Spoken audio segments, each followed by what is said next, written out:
gentle light of dawn. Dreams take flight as morning sings, embracing the promise of a new day.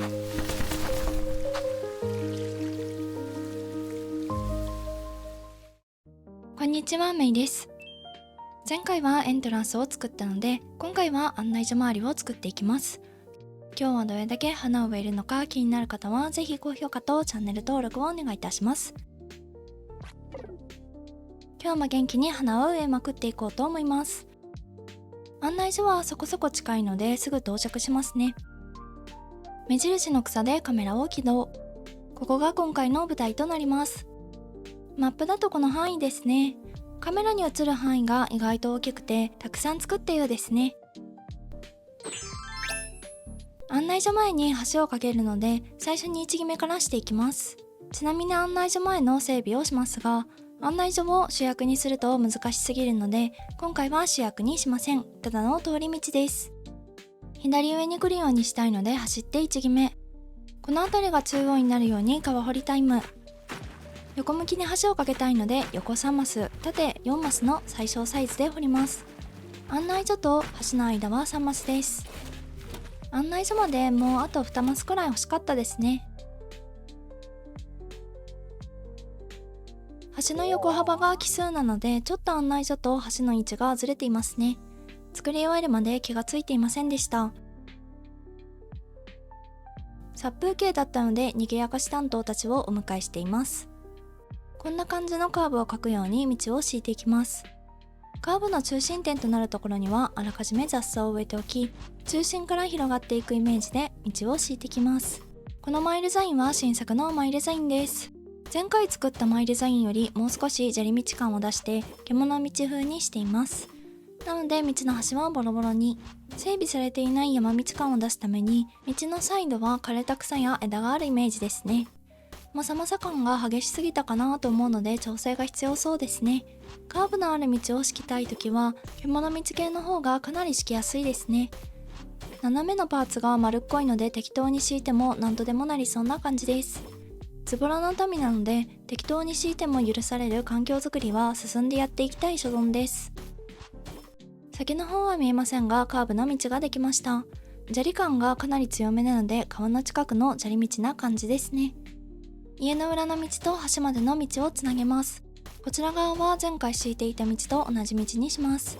案内所に賑やかし担当がいっぱいいて何の動画かわからなくなっていますね。賑やかしリーダーがちょっと見えてシュールです。道を囲うように花を植えまくって賑やかにしていきます。今回の主役の花は白いチューリップとヒヤシンスです。白いチューリップはくすんでいる白なのでパキッとしすぎずいい感じの存在感だからかなりお気に入りですね。花の組み合わせは特集を組んだ動画があるのでぜひそちらもご覧ください。概要欄にリンクを貼っ付けておきますね。道が斜めになっているところは2列花を植えています。植え終わったので咲かせていきます。両端に咲いたので華やかになってまいりました。ついでに賑やかし担当たちには帰ってもらいました。そろそろ本物の木を植えないと静江さんからのお怒りの言葉をいただくと思いながら下種陸を置いています。花の周りを水に沈めていきます。エントランスの前に作った池を湖に拡張させていく感じですね。一番最初に掘った橋があるところともつなげます。どうやら私の島クリエイトはいつも水浸しになる運命だそうで、気がついたら私の右手が川や池、湖を掘り進めてしまいます。中二病的に言えば水を掘っていないと右手がうずくんでしょうね。カーブが足りなかったのでちょっとだけ緑の大地を戻します。殺風景だった場所に水が入り込んでちょっといい感じに。まだ水が足りないのでもっと掘っていきます。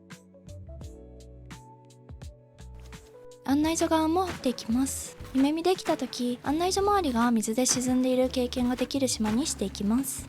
まだ南側だけですが今後どうなっていくんだろうという感じですね。できるだけ掘っていくので2マス程度しか水路を作れませんが、そこに存在するだけでいいくらいの気持ちで掘っています。右側も同様に湖を作っていきます。ここは写真に写る範囲すべてを湖にするので、ためらうことなく行ってしまいます。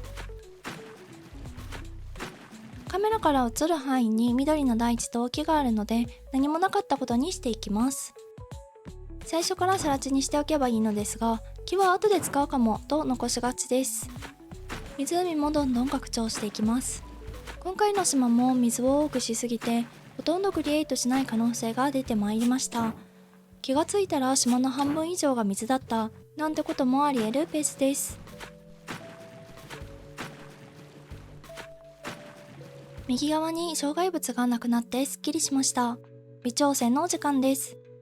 もっと水が見えるようにしたい気持ちが抑えきれず、花を引っこ抜きました。引っこ抜いた花は再活用です。ついに来ました飾り付けタイム。奥の島と練子周辺は目立たせたいので家具多めです。草が植えられないところは猫じゃらしです。多少なり草が多く見えるような気がしています。もっと奥が目立つようにマウンテンバイクを。家具を飾り付けると目線が奥に行くようになりましたね。ここも少し水を足していきます。当初の計画では湖を眺める憩いのスペースにする予定でした。ですがこの通りこのありさまです。何が何でも水浸しにしたい欲求が抑えられないんでしょうね。湖に挟まれた道ができました。またもやここで雑草を育てていきます。雑草は気まぐれなので咲くかどうかは雑草の気分次第なところが難しいですね。合計で10日間くらい水をかけましたが、一つしかタンポポは咲きませんでした。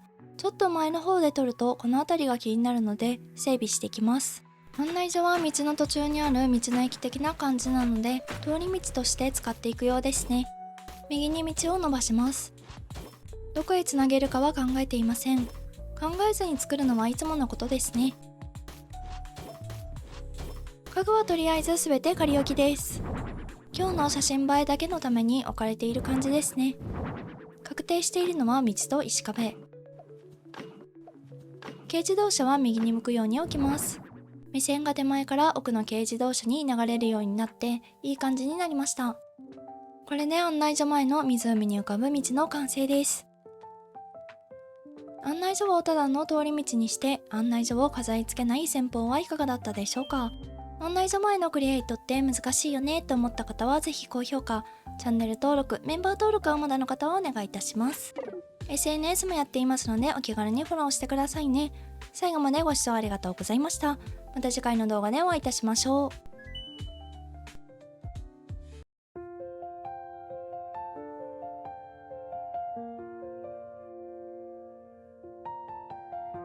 Soft footsteps on the empty shore.